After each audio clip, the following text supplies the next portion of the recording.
Di balik pasir gurun Mesir, tersembunyi kisah seorang raja muda yang mengubah sejarah.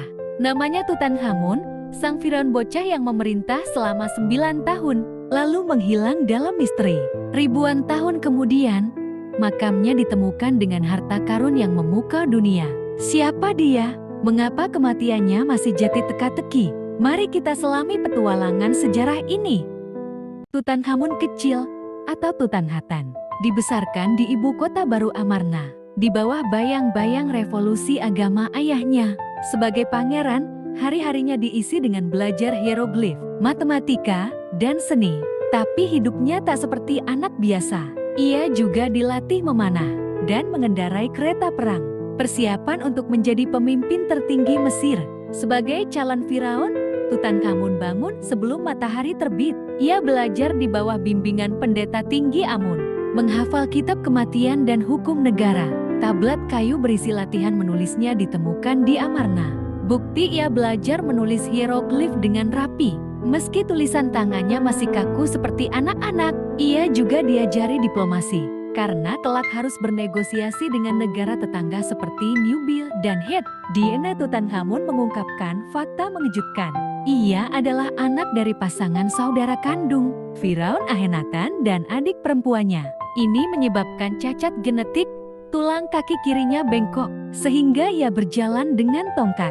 130 tongkat ditemukan di makamnya. Analisis gigi menunjukkan ia menderita malaria dan penyakit tulang. Tapi jangan bayangkan ia lemah. Patung-patung menggambarkannya sebagai pemuda dengan pipi tirus, dagu kuat, dan mata besar khas keluarga kerajaan. Meski fisiknya tak sempurna, Tutankhamun adalah ahli berburu. Ia sering ikut ekspedisi ke gurun dengan kereta perang pribadi. Salah satu hadiah penobatannya, di makamnya ditemukan baju zirah kulit, busur, dan bahkan bumerang kayu untuk berburu burung.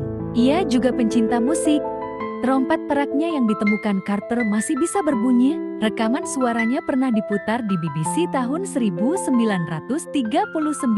Suara dari 3.300 tahun yang lalu, di usia 12 tahun. Tutankhamun mengambil keputusan besar.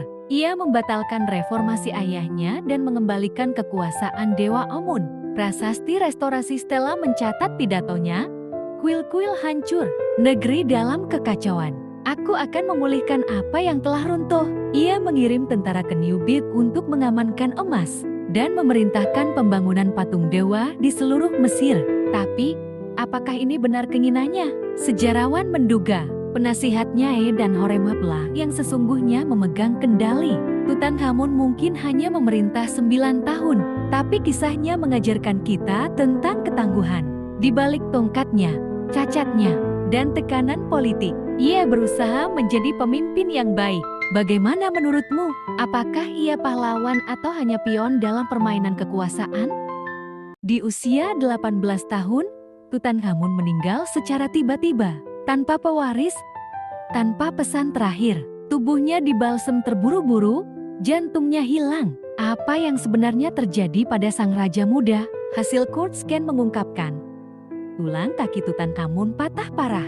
Mungkin karena jatuh dari kereta perang. Luka ini terinfeksi, dan di zaman tanpa antibiotik, itu bisa mematikan. Ditambah, ia menderita malaria tropis ditemukan DNA parasit Plasmodium falciparum di jaringannya. Tapi ini bukan cerita lengkap. Ada sesuatu yang lebih mencurigakan.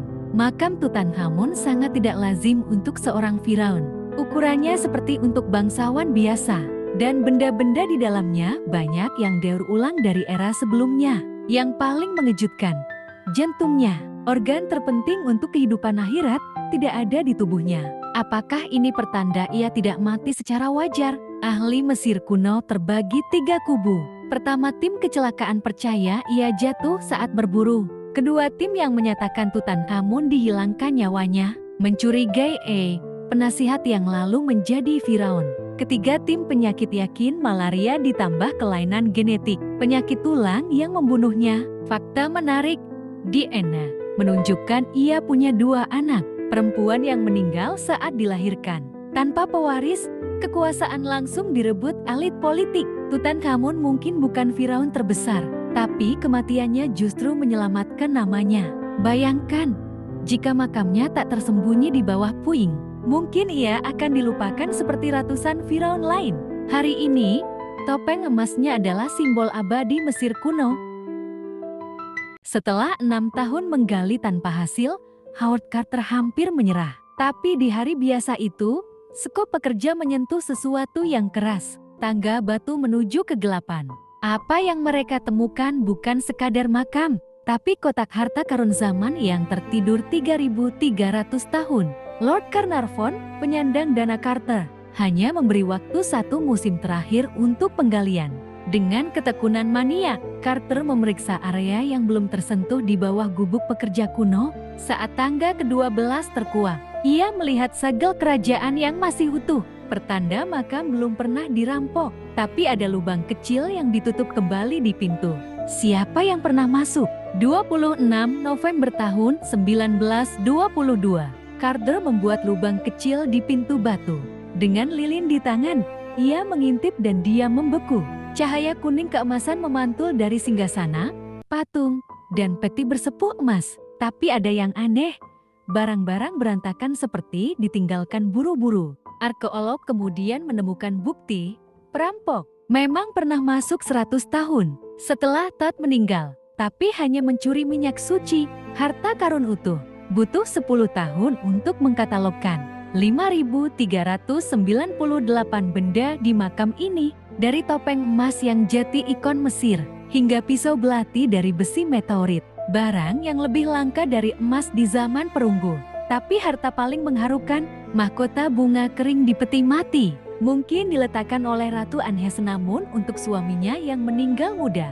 Kematian Carnarvon 5 bulan setelah penemuan memicu rumor kutukan. Tapi tahukah kamu, Carter sendiri hidup sampai 1939, 16 tahun setelah kutukan.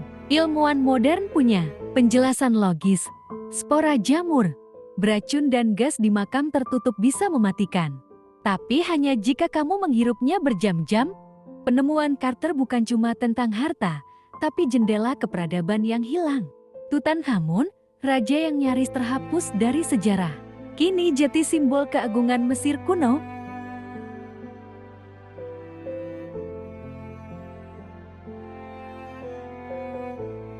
Tutankhamun adalah paradigma sejarah.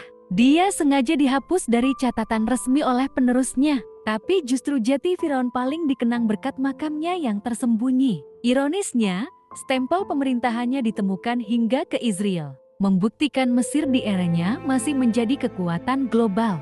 Kini, setiap debu di makamnya diteliti dengan teknologi nano. Dari raja yang terbuang menjadi harta nasional Mesir, warisan Tutankhamun hidup dalam 3 bentuk. Pertama, sains. Teknik pembalsemannya masih dipelajari ahli forensik modern. Kedua, ekonomi. Pariwisata Mesir mendapat 3 miliar dolar tahun berkat demam Tut. Ketiga, budaya. Kisahnya menginspirasi blockbuster Hollywood hingga desain perhiasan Tiffany & Co. Bahkan NASA memberi nama Tutankhamun untuk fitur geologi di Mars. Tutankhamun mengajarkan kita, besarnya kekuasaan tak menentukan besarnya warisan. Sejarah adalah puzzle yang terus diperbarui, termasuk teori kematiannya yang masih misteri. Jati, mana yang lebih kamu percayai? Pertama, apakah dia korban konspirasi politik? Kedua, atau korban takdir genetik keluarga? Tulis teorimu di komentar, mari kita diskusi bersama.